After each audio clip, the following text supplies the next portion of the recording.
Bonjour ou bonsoir à vous qui suivez nos vidéos sur la chaîne YouTube de l'église de Pentecôte d'Yverdon. Soyez bénis, merci d'être fidèles. Et puis on veut bénir vraiment le Seigneur aussi pour le fruit. Nous croyons le fruit que la parole de Dieu porte dans les cœurs lorsqu'on la reçoit par la foi. Alors aujourd'hui, je voudrais avec vous m'entretenir sur trois aspects qui prouvent, n'est-ce pas, que nous avons de l'autorité. Et ces trois aspects, nous les trouvons dans la personne de Jésus. Pour ceci, on lit dans Luc chapitre 4, du verset 31 au verset 37. Jésus descendit à Capernaum, ville de la Galilée, et il enseignait le jour du Shabbat. On était frappé de sa doctrine, car Jésus parlait avec autorité. Il se trouva dans la synagogue un homme qui avait un esprit de démon impur et qui s'écria d'une voix forte : « Ah, qu'y a-t-il entre nous et toi, Jésus de Nazareth ? Tu es venu pour nous perdre. Je sais qui tu es, le Saint de Dieu. » Jésus le menaça, disant : « Tais-toi et sors de cet homme. » Et le démon le jeta au milieu de l'assemblée et sortit de lui, sans lui faire aucun mal. Tous furent saisis de stupeur et ils se disaient les uns aux autres : « Quelle est cette parole ?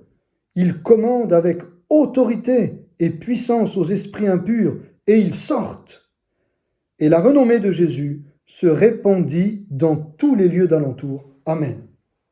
Jésus avait de l'autorité. Si nous voulons avoir de l'autorité dans notre vie chrétienne, il nous faut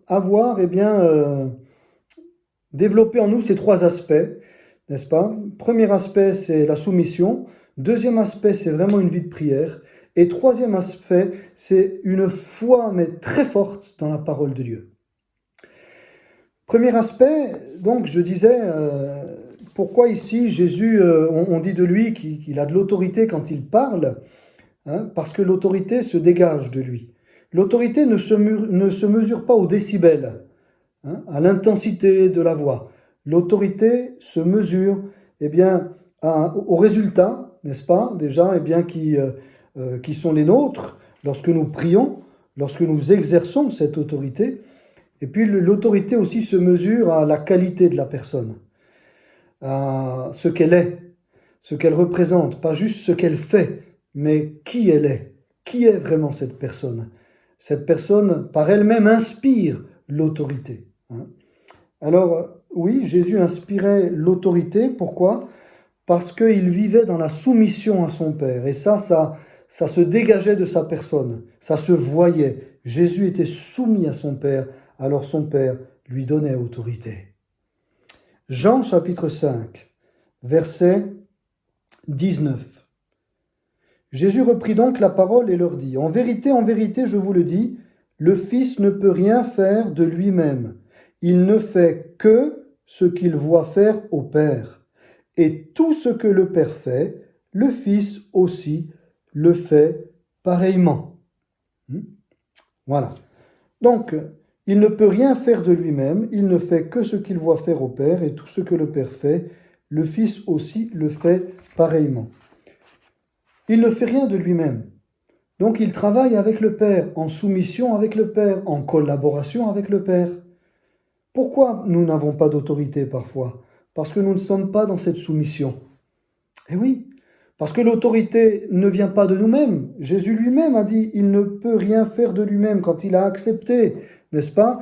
De se faire homme, il a revêtu dans cette humanité tout ce qui constitue cette humanité. Également, cette dépendance de Dieu. Hein. Et il était dépendant de son Père.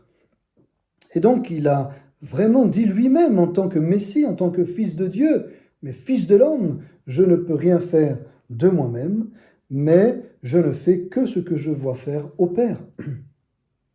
Et par contre, tout ce que le Père fait, le Fils le fait pareillement. Hein. Comme il est en dépendance totale et complète avec son Père, c'est clair que les actes que son Père fait, lui aussi va les faire.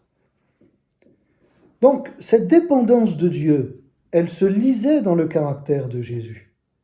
Jésus n'était pas un orgueilleux comme certains qui, dans les synagogues, enseignaient et qui voulaient faire montre d'autorité.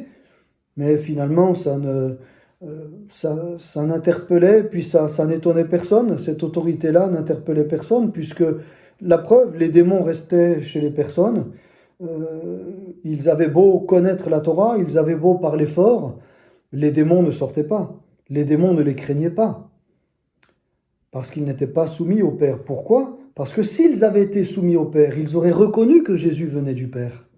Et c'est ce que Jésus leur reproche dans l'évangile de Jean. Vous ne me connaissez pas parce que vous ne reconnaissez pas mon Père. Parce que si vous connaîtriez mon Père, vous reconnaîtriez que je suis envoyé de lui. Et vous reconnaîtrez qui je suis. Donc cette dépendance du Père, elle est importante. Et les frères et sœurs sentent, voient, touchent même, j'ai envie de dire, cette autorité. On reconnaît quelqu'un qui a de l'autorité. Non pas parce qu'il parle fort, non pas parce qu'il a une position, parce qu'il a un titre, parce qu'il a une fonction dans l'Église. Vous savez, il y en a, ils peuvent avoir une fonction, un titre, un ministère, voilà, mais si on perd cette dépendance de tous les jours avec le Père, si on fait à notre tête, si on est têtu, si on ne veut pas se soumettre, si on veut faire comme on l'entend, on n'aura aucune espèce d'autorité. Avec tous nos titres, avec tous nos diplômes, et même si on nous a reconnus et sur-reconnus. Est-ce que Dieu nous a reconnus? C'est ça qui est important. Si Dieu nous a reconnus, alors ce qui est aussi important, c'est que les frères et sœurs qui sont autour de nous vont le reconnaître. Ils ne vont pas nous reconnaître, nous, pour nous mettre sur un piédestal, pas du tout. Mais ils vont reconnaître en nous cette autorité, dans quel sens? Dans le sens que le fruit que nous allons porter, c'est un fruit de soumission au Père, d'obéissance envers Dieu. Nous n'allons pas être des chrétiens rebelles, revêches, des chrétiens qui jugent les autres, des chrétiens qui ne sont pas compréhensifs. Mais nous allons être des hommes et des femmes de qui on voudra peut-être un conseil. Pourquoi? C'est mystérieux. C'est mystérieux comment les frères et sœurs peuvent sentir chez une personne que celle-ci a de l'autorité ou que celle-ci n'a pas d'autorité. C'est mystérieux. C'est pas écrit ici, j'ai de l'autorité. Donc ça veut dire que l'autorité a certains principes universels, et ce sont ces principes-là que nos frères et sœurs et que nous tous nous reconnaissons comme étant des principes inhérents à l'autorité de Dieu sur quelqu'un. Donc c'est cette humilité, la soumission à Dieu, c'est cette humilité. On est capable de se remettre en cause, de se remettre en question. On sait qu'on n'a pas la science infuse. On sait que, comme tout un chacun, nous sommes sujets à la faiblesse et que nous devons dépendre tous les jours de notre Père. Parce que tant que nous serons sur cette terre, si nous avons été bénis la veille, eh bien, qui nous garantit que demain, si nous ne veillons pas et si nous ne sommes pas proches de notre Père, eh bien, nous ne trébucherons pas? Qui nous le garantit? Nous ne voulons pas faire comme Pierre, n'est-ce pas? Dire, mais Seigneur, les autres peut-être, mais pas moi. Moi, je suis tellement près de toi. Non. Et si le témoignage de Pierre a été rappelé dans les Écritures, quand il a trahi Jésus 3 fois, alors que Jésus l'avait averti, on n'est pas meilleur que lui. Ce témoignage doit au contraire inspirer en nous une sainte crainte, dans le sens de se dire, eh bien, oui, je dois dépendre du Seigneur, et c'est ça l'humilité en fait. L'orgueil, c'est se mettre en avant, ne dépendre de personne, on a tout compris, on sait tout, on gère.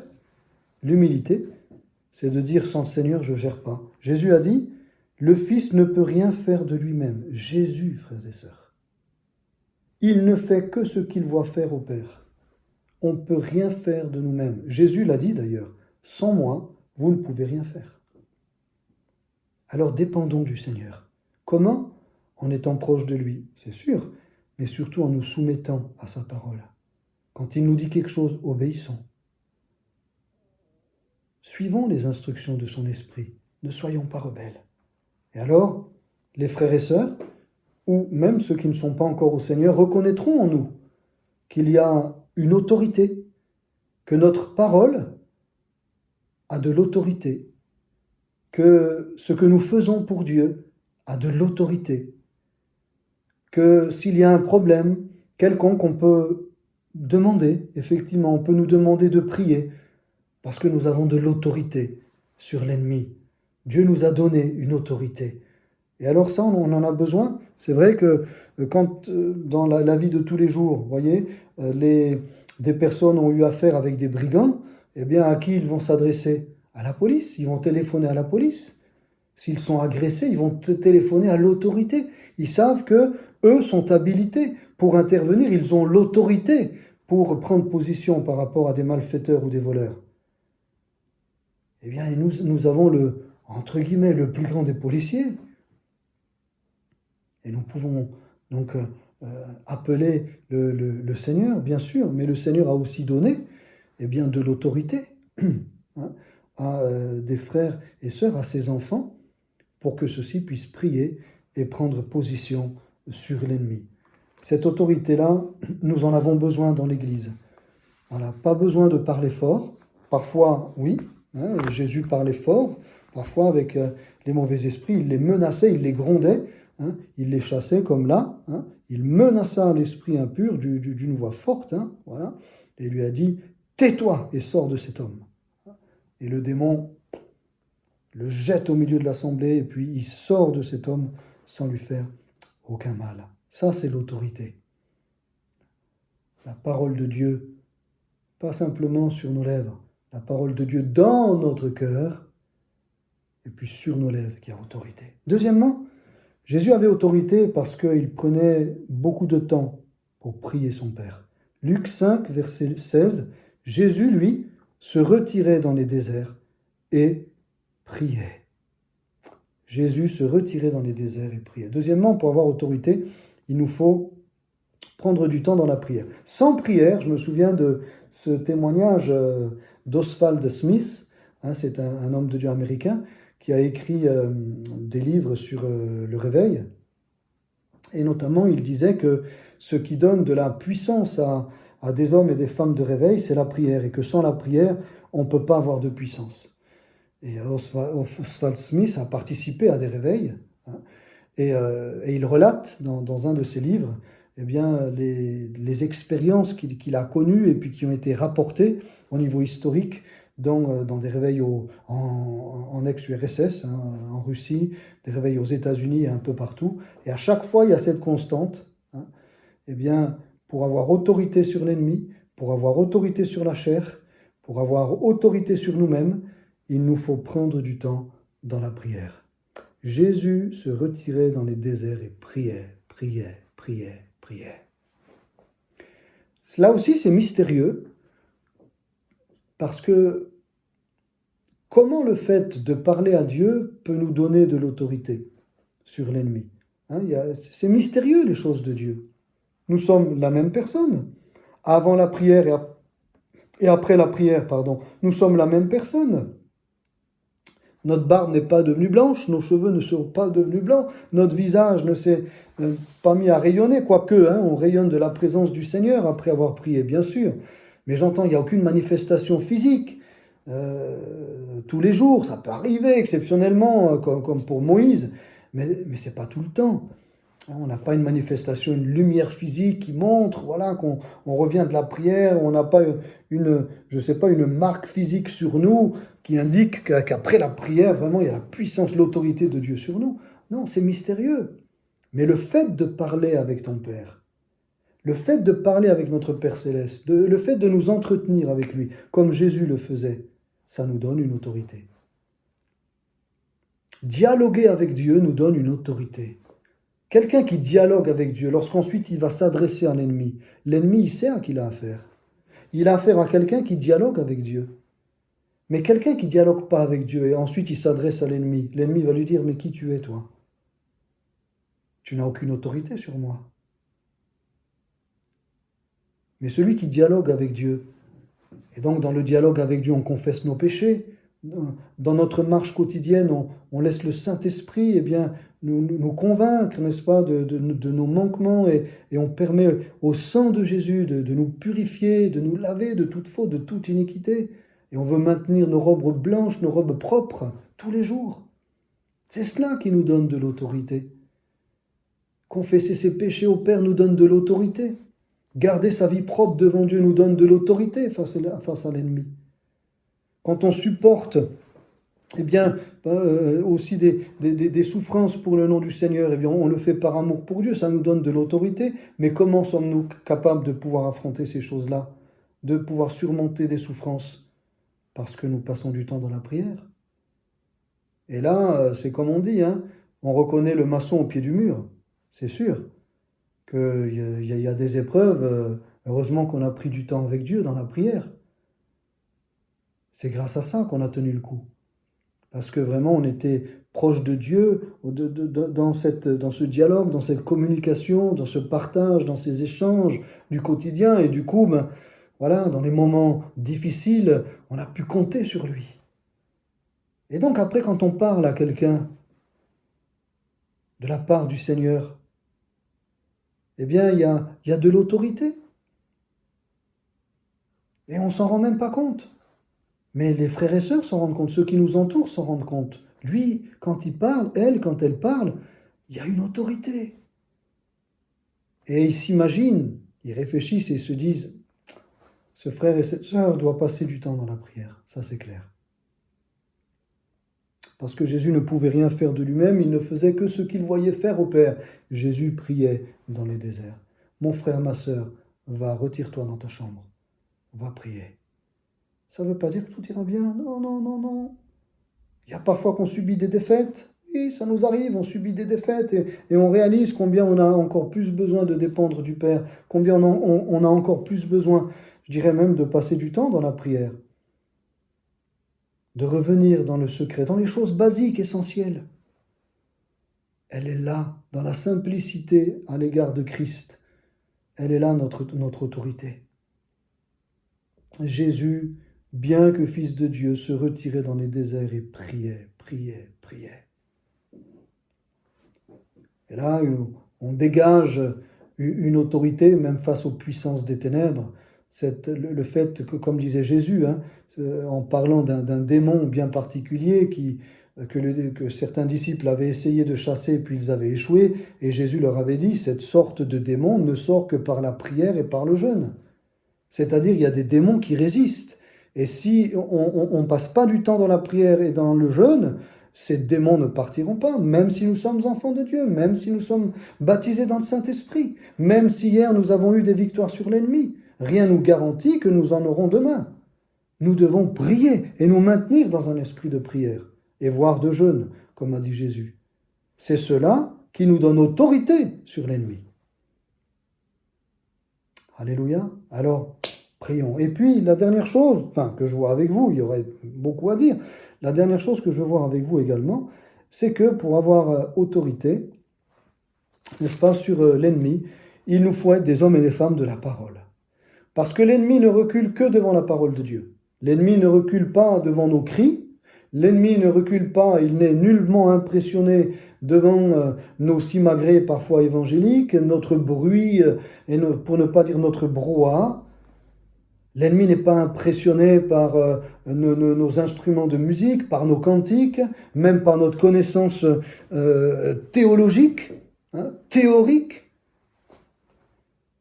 Par contre, l'ennemi va reculer devant la soumission que nous avons à Dieu, devant le temps que nous passons avec Dieu dans la prière, et devant, donc, cela a comme conséquence, devant un homme et une femme qui a vraiment la foi dans les Saintes Écritures, qui met toute sa confiance dans les Saintes Écritures.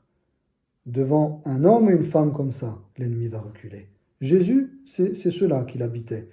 Luc, chapitre 4, à partir du verset 1er. Jésus, rempli du Saint-Esprit, revint du Jourdain, et il fut conduit par l'Esprit dans le désert, où il fut tenté par le diable pendant 40 jours. Il ne mangea rien durant ces jours-là, et, après qu'ils furent écoulés, il eut faim. Le diable lui dit, « Si tu es fils de Dieu, ordonne à cette pierre qu'elle devienne du pain. » Jésus lui répondit, « Il est écrit, l'homme ne vivra pas de pain seulement. » Le diable, l'ayant élevé, lui montra en un instant tous les royaumes de la terre, et lui dit, « Je te donnerai toute cette puissance et la gloire de ces royaumes, car elle m'a été donnée, et je la donne à qui je veux.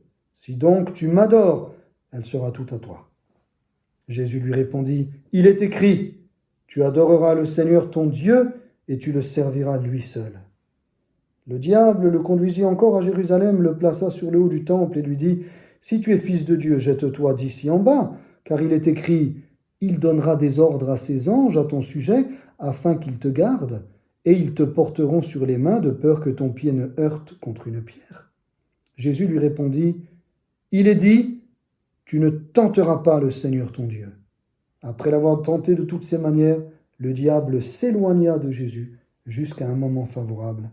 Amen. Vous avez vu comment ici, Jésus-Christ résiste au diable? C'est pas par des discours philosophiques. D'ailleurs, non seulement il ne fait pas de grands discours, mais vous remarquerez que Jésus ne discute pas avec l'ennemi. Et ça, c'est étonnant, même à la croix, quand le souverain sacrificateur avait amené des personnes pour accuser Jésus.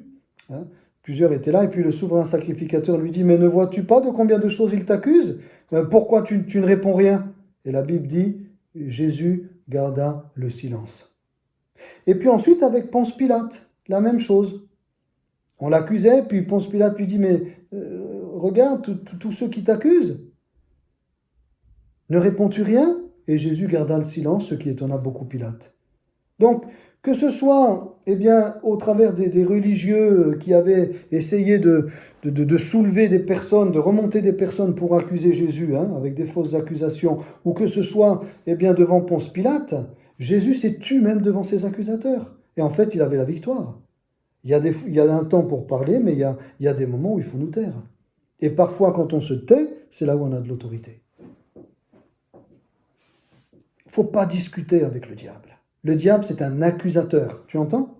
C'est un accusateur. C'est son ministère. La Bible dit, il est l'accusateur des frères, qui les accuse jour et nuit devant Dieu. Jour et nuit, il t'accuse, il m'accuse, il nous accuse. Jour et nuit. Alors on va discuter avec lui, on va discuter avec quelqu'un qui cherchera la moindre occasion pour nous condamner, la moindre faille, le moindre petit défaut, la moindre écartade pour nous accuser. On va discuter avec un ennemi comme cela, ou on va s'en remettre plutôt à Dieu et à sa parole. Moi, c'est ça que je choisis. Et c'est ça que Jésus nous invite à choisir. Jésus ne s'est pas justifié. Jésus n'a pas fait de grands discours. Jésus à chaque fois a dit, il est écrit. Point barre. Je crois dans ce qui est écrit. Toi, tu m'avances une accusation. Toi, tu m'avances une séduction. Toi, tu m'avances quelque chose pour happer, pour me happer. Et moi, je te réponds par la parole de Dieu. Et puis, il répond aussi avec la parole de Dieu. L'ennemi a répondu aussi avec la parole de Dieu. Il a cité le psaume 91, le verset 11. Voilà. Mais il l'a pas cité, il l'a cité hors de son contexte. Hors de son contexte. Quand est-ce que le Seigneur nous dira de nous jeter du haut d'un immeuble? Pour ensuite proclamer ce verset. Oh, t'inquiète pas, il enverra des anges et ils te porteront sur les mains de peur que tu ne te fracasses par terre. Quand est-ce qu'un chrétien pourrait penser une chose pareille? C'est écrit, oui, dans des circonstances particulières. Ou malencontreusement, comme c'est arrivé parfois même à des missionnaires ou à des chrétiens, qu'ils auraient pu faire un accident terrible, et puis c'est comme si une main, n'est-ce pas, et des anges ont retenu la voiture. Mais ce n'est pas eux qui sont allés contre le mur pour se dire, Dieu me gardera.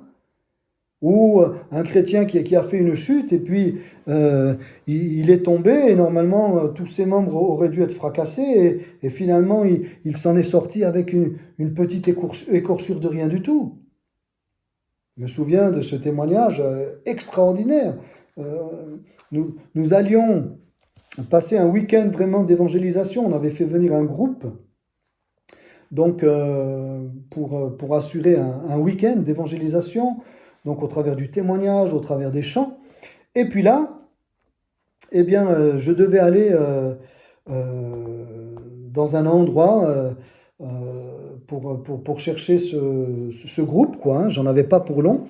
Et puis, j'avais dit à mes deux enfants, bougez pas, je reviens, j'en ai pour 5 minutes. Voilà, je vais les chercher, puis je reviens. pas de problème. Et puis quand je suis revenu, il y avait eu quelque chose qui s'était passé, c'est qu'un de nos deux enfants, bien sûr, avait malencontreusement et sans le faire exprès tiré sur une corde, on va dire, vous savez, comme ces cordes d'un étendard, hein. Et donc elle partait d'un mur, mais elle était fixée au cadre d'une vitre sur la véranda. Et en fait, alors qu'il s'était suspendu à cette corde, ça avait, ça avait arraché le cadre et la vitre avait littéralement explosé. Et moi, quand je suis arrivé, donc, il y avait des vitres, des morceaux de vitre partout sur la véranda. Et puis là, donc, notre deuxième fils, alors il pleurait, mais quand je suis arrivé, ils m'ont raconté, il était devant la vitre a explosé devant lui, il aurait dû être, mon Dieu, le Seigneur l'a vraiment protégé, il avait un tout petit de rien du tout, une toute petite marque de rien, c'était même pas un saignement, comme une toute petite pointe d'un bout de verre, de rien du tout. Et puis tout à côté, des morceaux de verre comme ça, hyper tranchants, le Seigneur l'avait gardé. Parfois, on ne sait pas, parfois on est limité, mais Dieu était là. Ah, c'est clair que des anges se sont mis devant notre fils, c'est clair et net. C'est clair et net. Je suis arrivé, on a ramassé, voilà, puis après on a changé la vitre. Ils ont été plus impressionnés, n'est-ce pas? Il y a eu plus de peur que de mal. Ils ont été impressionnés, ce qui est normal. Et puis, ça a marqué notre fils, parce que pendant des jours et des jours et des jours, euh, régulièrement, les larmes lui venaient aux yeux. Il disait, Papa, comment le Seigneur m'a gardé. Papa, comment le Seigneur m'a gardé. Et ça, c'est une expérience vraiment qui l'a marqué. Alors oui, oui, oui, bien sûr que Dieu nous garde. Mais on ne s'est pas dit, tiens, je vais me suspendre et puis je vais voir si la vitre, elle va tenir le coup. De toute façon, Dieu, il envoie des anges. Donc, l'ennemi utilise parfois la parole pour nous dire, tu vois, il est écrit, alors vas-y. Non. Nous voulons utiliser la parole à bon escient. Et comment pouvons-nous l'utiliser à bon escient? C'est que quand on passe du temps dans la prière, on ne va pas citer la parole de Dieu à tour de bras. On ne va pas prendre des versets tirés hors de leur contexte. On va demander au Saint-Esprit de nous aider dans le combat spirituel à vraiment utiliser des versets de la parole de Dieu comme une véritable arme. Parce que la parole de Dieu, c'est l'épée de l'Esprit. Ce n'est pas juste une épée, c'est l'épée de l'Esprit. Nous devons la manier par le Saint-Esprit. Alléluia. Par la puissance du Saint-Esprit. Et là, comme Jésus a répondu, tu me dis de me jeter que les anges me garderont. Il est dit, tu ne tenteras pas le Seigneur ton Dieu. Et là, échec et mat. L'ennemi a lâché prise et s'est éloigné. Alors voilà ce que j'avais à cœur de partager avec vous. L'autorité, frères et sœurs, elle vient se chercher dans une soumission. Si tu es soumis à Dieu, Dieu permettra que les démons te soient soumis. Et peut-être même des frères et sœurs qui seront sous ta responsabilité, dans une soumission mutuelle. Soumettez-vous les uns aux autres, comme il est dit dans la parole de Dieu.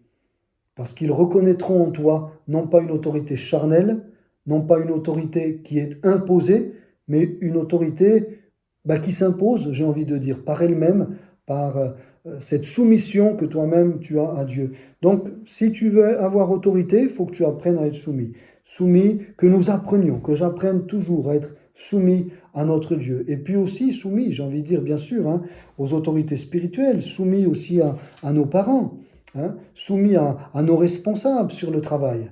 Si nous voulons avoir de l'autorité, il nous faut être soumis. Et si nous sommes soumis, nous aurons de l'autorité. Voyez, c'est comme cela, la parole de Dieu. Alléluia. Et puis, passons du temps dans la prière, bien sûr, parce que cette autorité, elle a une source.